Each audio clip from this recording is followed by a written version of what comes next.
y'all, hey, it's everybody's favorite everything SJ Stevens. Thank you so much for joining me for this week's episode of Open House. Y'all, today we are talking about peace on purpose. We are talking about peace on purpose because what I realized, what I thought was protecting my peace was really the teetotal opposite, y'all. It was really me running from my demons. So when you hear the word peace, you think of this, tranquil, it's calm and it's quiet. I think like linens, blowing, or maybe silk, like silk blowing in the background, and it's a light breeze and it's light music and it's neutral colors. And like, I have an image of what peace looks like to me, right? I have an image of what peace sounds like to me. It's tones of voice. It's a whole thing. Like I have an image, which I'm sure most people do. And so I got to the point where if people, places, or things did not fit into this image of what peace was in my mind, I cut them off. I cut them off, baby. My cut off game is insane. And I would say it's because I'm protecting my peace.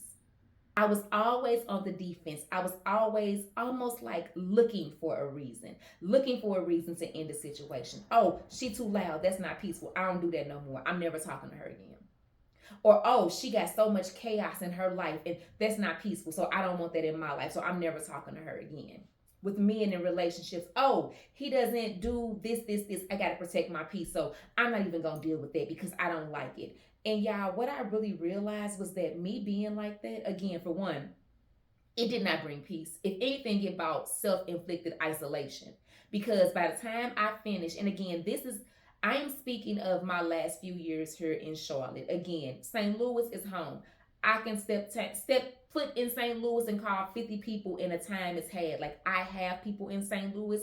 I have a solid foundation in St. Louis. I am solid there, but it's something so different about being in Charlotte that I cannot get the same grip on friendships and people here. And I know it's because I'm a different person and I know like the familiarity in St. Louis, but like Charlotte is just so different. So again, what me being here already by myself, already not having family here, by me protecting my peace, again, I just self-isolated.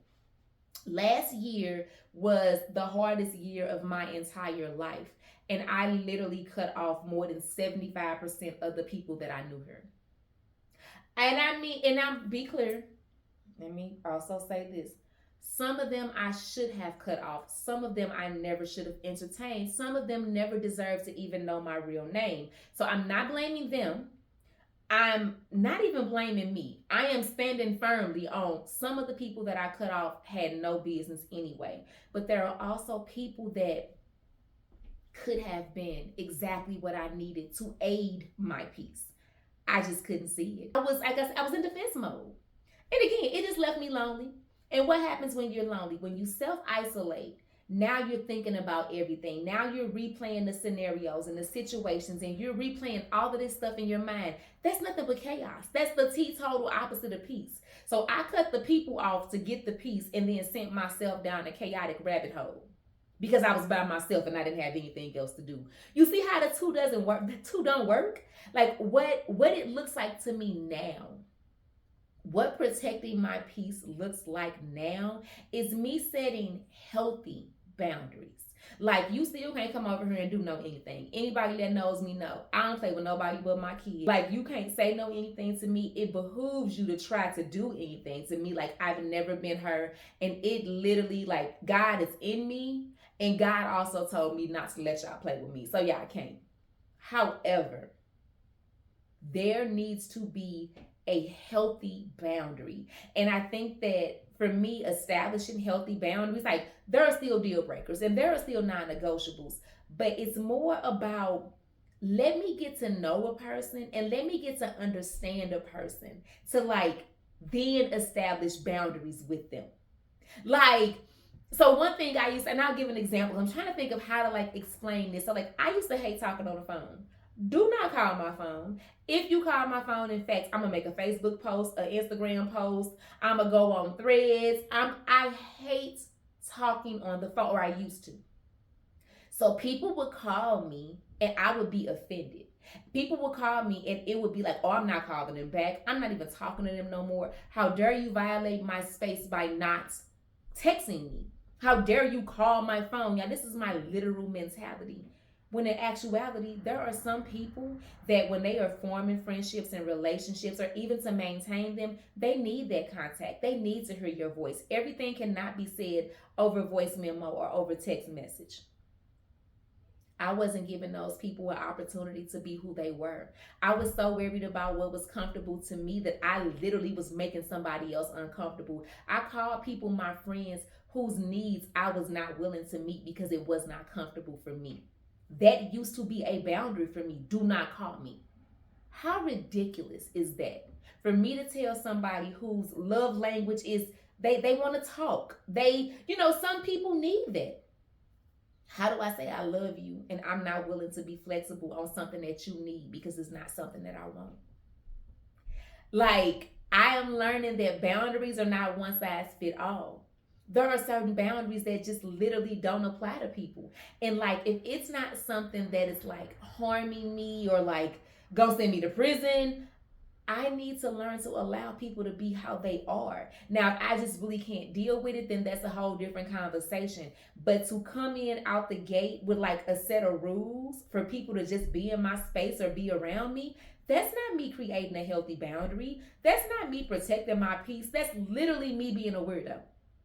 That is me being the teetotal opposite of what I've always prided myself in. But again, as I do this transformation, y'all, I am learning that in a lot of areas, let me be clear, I am exactly who I think I am. But in a lot of areas, I am nowhere near who I think I am.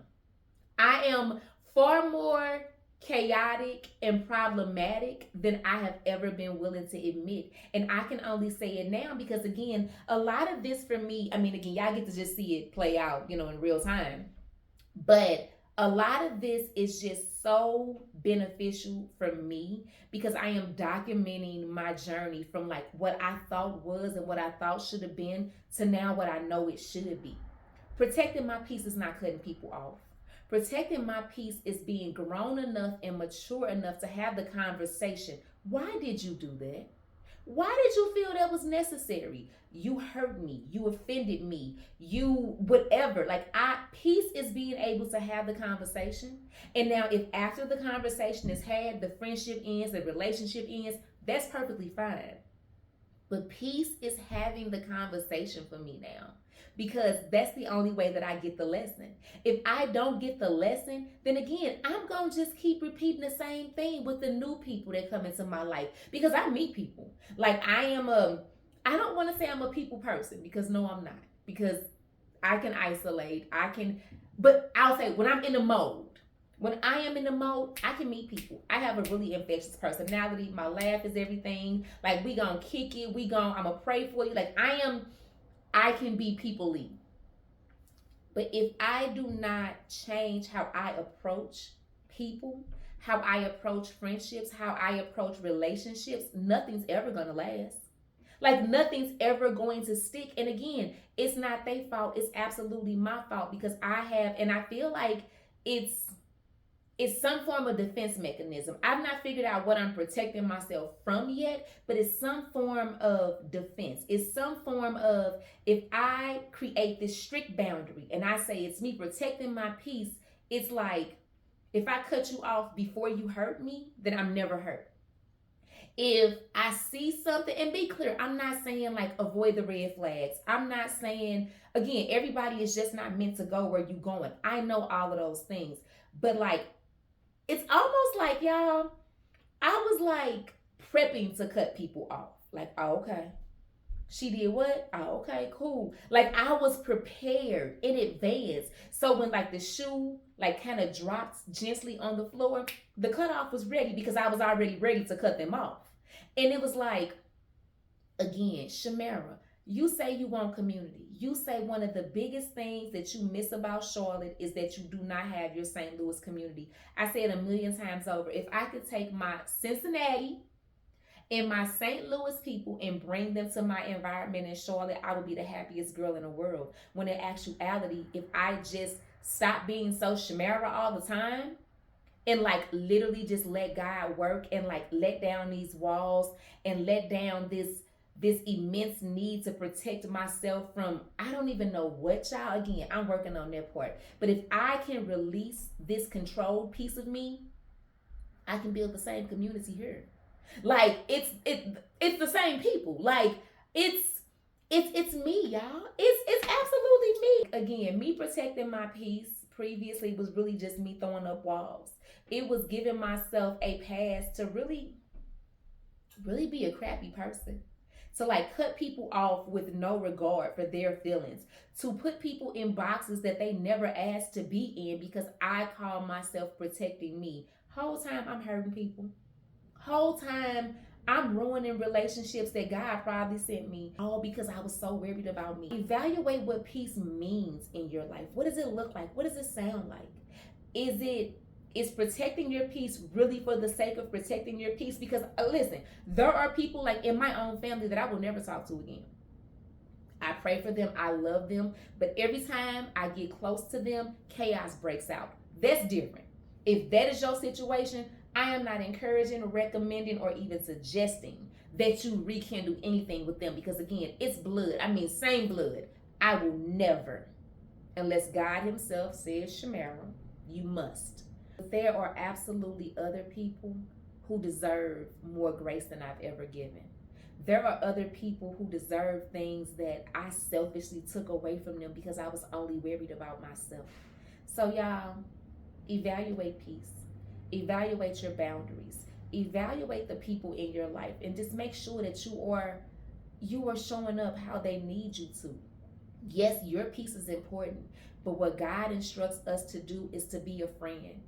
God instructs us to forgive people, to give people grace, to to be better, be good to people.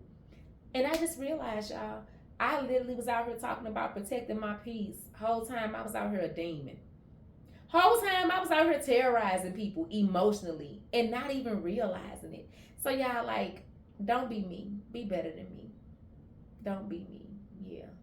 So that's all I have for today. Thank you so much for like watching me go through this. Because again, y'all, I don't script. Like, I know what I'm gonna be talking about, but there is no script. There is no order. It's just literally what comes to mind. So sometimes it may be a little all over the place. I kind of feel like today was, but that's literally, it's just how it came out. It's what I felt. It's what I meant. It's my heart. Like I said, y'all are really watching me transform into somebody else right before y'all eyes. Like, we're gonna look back at these, y'all, when I'm on the big stage and I'm like selling out auditoriums and stuff. We're gonna go back to the year 2025 and look at where Heathen to Holy began, and we gonna be like, what? So come on, SJ.